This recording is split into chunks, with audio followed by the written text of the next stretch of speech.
All right, so it has definitely rained cats and dogs out here in Washington, D.C. And, you know, I didn't think I was going to make this video because I was going to stay inside. But I do know that there's a burning question that a lot of women out here are looking for answers for. So let me see if I can answer that for you guys in this video. Why don't men approach women anymore?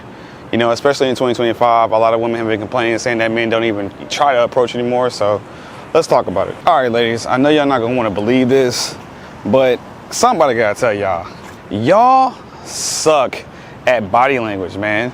Like, y'all be thinking that y'all be throwing out these like body language social cues to men that mean come over and talk to me. But if somebody was to show y'all a mirror or a video recording of what you look like when y'all be doing some of y'all's cues that y'all think are so obvious, you might think again, because sometimes y'all look angry and bothered, like you don't want to be talked to. And that leads me to my point one of why guys don't necessarily go out their way to talk to women anymore, is because of the fear of misinterpretation. Misinterpretation is a really big one right now, because all I'm saying is that in today's society, the line between being flirty and creepy can be a very thin line. And a lot of times men just don't want to take that risk.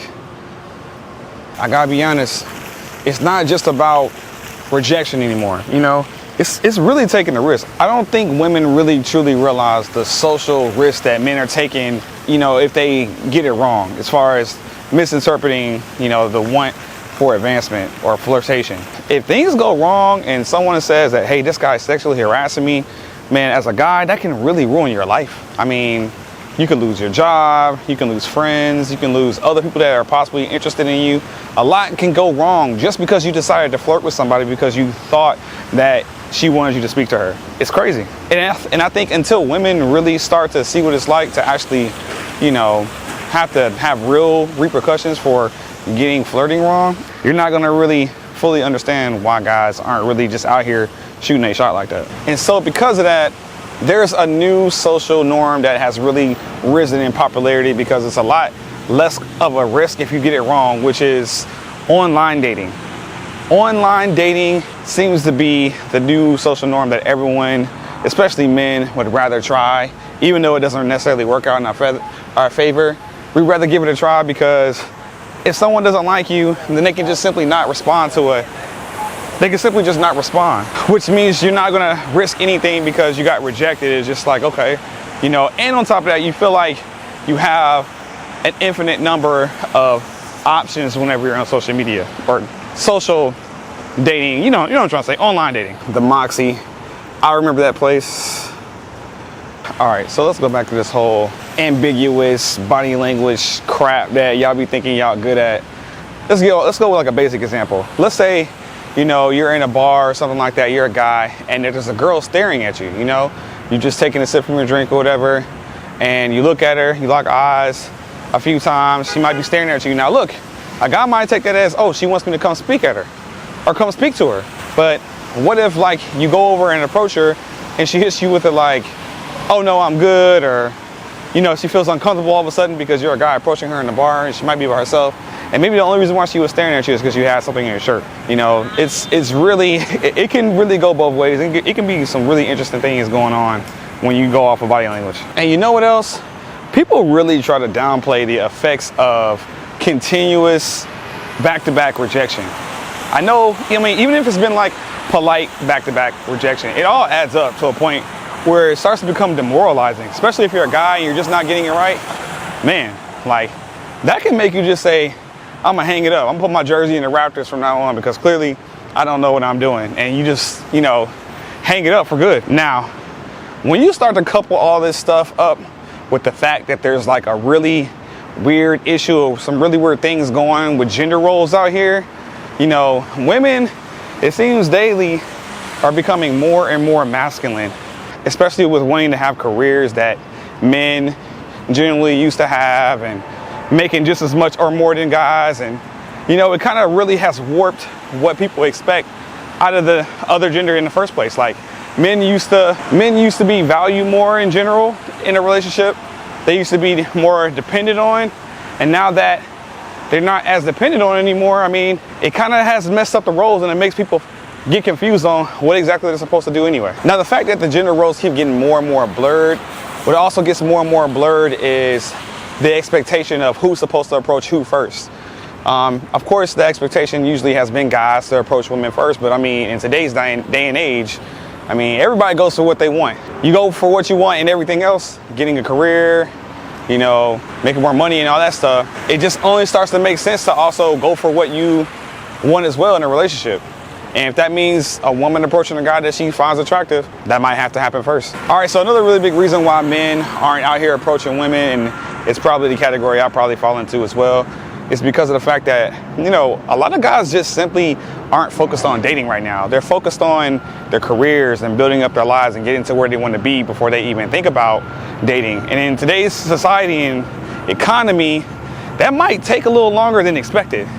I think most people, they expect it to be at a certain place in life by a certain age, but it's starting to seem like longer and longer it's taken to achieve goals that used to be a lot easier for generations that came before us. All right, so with that last statement said, I think it's pretty safe to say that Washington, D.C. is known for having more of a transactional type of city, or type of relationship type of city, where people aren't necessarily out here just going for spontaneous relationships.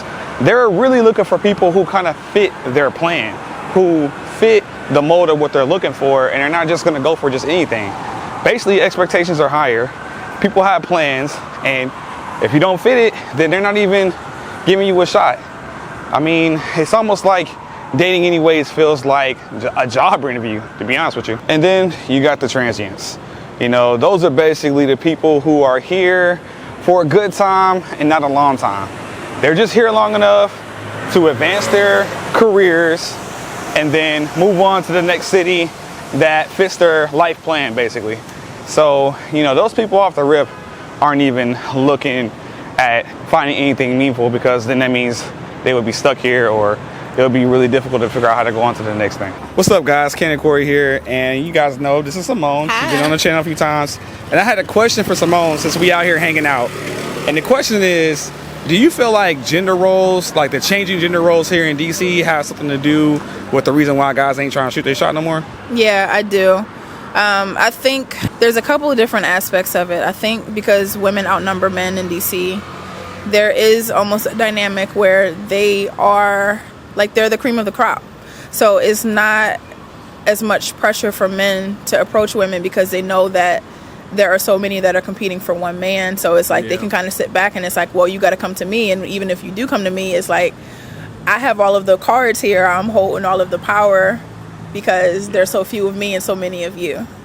Yeah, I wanted to make that point earlier because she brought it up earlier. I knew she was going to say that because, man, I didn't realize how that could really affect, like, men approaching women. Because when guys feel like they start feeling like they the commodity, they start choosing up and acting different. I don't know. Anyway, we about to enjoy some ice cream. It's called how you say it? I think it's Van Leeuwen. I think if you pronounce it like the German way or something, it's like Van Leeuwen or something like that. I don't know. I heard it was a really good ice cream spot, so we better go check it out. I'm in the season of trying stuff that I wouldn't normally try in different places. Y'all see she came out here with that dress on, right? Interesting, huh?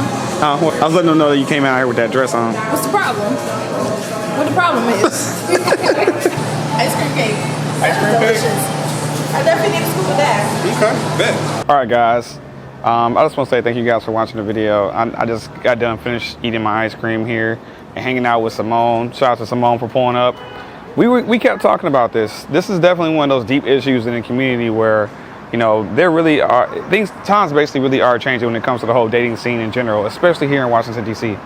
So let me know what you guys think in the comments.